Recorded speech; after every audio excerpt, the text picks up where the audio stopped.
মুস্তাফিজুর রহমান যখন মুস্তাফিজ হয়ে ওঠেন তখন বাংলাদেশের জন্য কাজটা সহজ হয়ে যায়, অপোনেন্টের জন্য কাজটা কঠিন হয়ে যায়। আর এই মুস্তাফিজকে পুরো বাংলাদেশ দেখতে চেয়েছে, দেখতে চায়।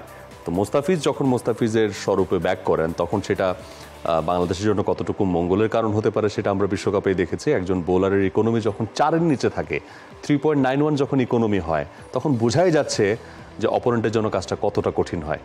4-এর নিচে ইকোনমি কিন্তু ওয়ানডে ম্যাচেও খুব ভালো নাকি? না, ওয়ানডে ম্যাচে তো অবশ্যই ভালো, আর টি-20 ম্যাচে যদি এই ইকোনমি হয় তাহলে খুব খুব ভালো, অবশ্যই বলা দরকার। আগের ম্যাচটায় আমরা যদি দেখি, লাস্ট ম্যাচটা নেদারল্যান্ডের সঙ্গে তার ইকোনমি ছিল মাত্র 3, 4 ওভারে রান দিয়েছেন 12। আর আপনার অন্যতম সেরা বোলার কিংবা সেরা বোলারই বলা যায়, সেই ফিজ যখন রান দেন মাত্র 3 ইকোনমিতে, তখনই বোঝা যায় যে তিনি কতটা ভালো পারফরমেন্স করেছেন এবং বাংলাদেশের জেতার জন্য তিনি কতখানি কার্যকরী ভূমিকা রেখেছেন। আমরা কিন্তু ম্যাচটা এক পর্যায়ে হেরে যেতে পারতাম, লাস্টের দিকেও নেদারল্যান্ডস ঠিকই ম্যাচে ছিল।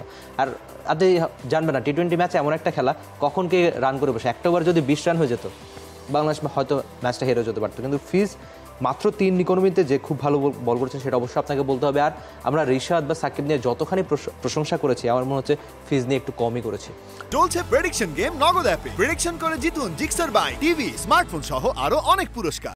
ফিজ নিয়ে কম করা হয়েছে ব্যাপারটা কি আসলে তাই? মানে ফিজ তো ভালো পারফর্ম করেই যাচ্ছিলেন, তাকে মানে আগে অনেক বেশি প্রশংসিত হয়েছে, এইজন্য এখন কম করবে। যেটা হয়েছে এমিল, যে শ্রীলঙ্কা সিরিজটা তার ভালো যায়নি এবছর।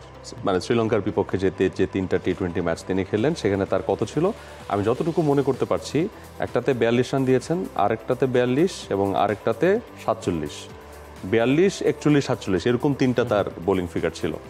তো সেই মুস্তাফিজকে তো আসলে যখন ঘরের মাটিতে এগেইনস্ট শ্রীলঙ্কা এরকম একটা বোলিং ফিগার কেউ দেখবে, সে জায়গাতে কিছুটা মানে হতাশ হয়েছিল। But whenever Mustafiz went to play IPL, সিএসকেতে যে ধরনের পারফরমেন্স করলেন, মহেন্দ্র সিং ধোনি বা রবীন্দ্র জাদেজা অথবা সেই দলটার সঙ্গে তার ইনভলভমেন্টস এবং সেখান থেকে তার প্রাপ্তি, সেখান থেকে তার নিজেকে উজাড় করে দেওয়া, মাঠে তার পারফরমেন্স, সব কিছু মিলে মুস্তাফিজকে যেন তখন থেকেই বাংলাদেশ ফিরে পেতে শুরু করেছে।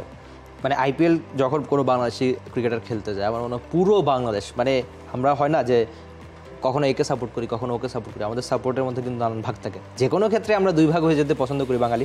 তো একজন ক্রিকেটার যখন আইপিএল খেলছে, আমার মনে হয় পুরো বাংলাদেশের মানুষ, পুরো বাঙালি তাকে একদম শতভাগ সমর্থন দেয়।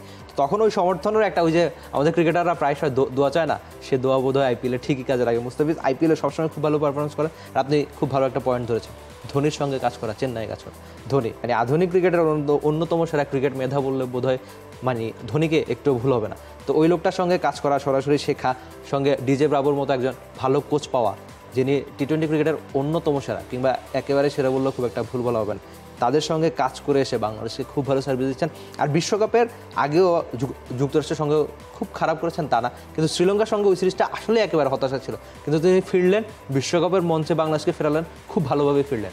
অ্যাবসলিউটলি। এবং এরকম মুস্তাফিজকেই যদি দেখা যায় তাহলে অপোনেন্টের জন্য যে কোনো সময়ে মুস্তাফিজ হতে পারেন গেম টার্নার। বাংলাদেশের পক্ষে ম্যাচ নিয়ে আসার জন্য মুস্তাফিজুর রহমানের উপর একটা বিশেষ ভরসা বাংলাদেশের থাকতেই পারে, আমরাও সেই ভরসা রাখতে চাই। মুস্তাফিজের ফিজ হয়ে ওঠার যেই এই মুহূর্তে যে চলমান গ্রাফটা আছে, সেই গ্রাফটা মুস্তাফিজের পারফরমেন্সের নিজের যে প্রত্যাশা সেটাকেও ছাড়িয়ে যাক, বিশ্বকাপে বাংলাদেশের জন্য ভালো কিছু বয়ে আনুক, সেই প্রত্যাশা সম্ভবত এই প্রান্ত থেকে আমরা রাখছি, আপনিও হয়তো বা রাখছেন। For more updates, subscribe to our YouTube channel and click on the bell icon. Follow us on Facebook and Instagram. Download T-Sports app to enjoy exciting games and highlights. Visit tsports.com.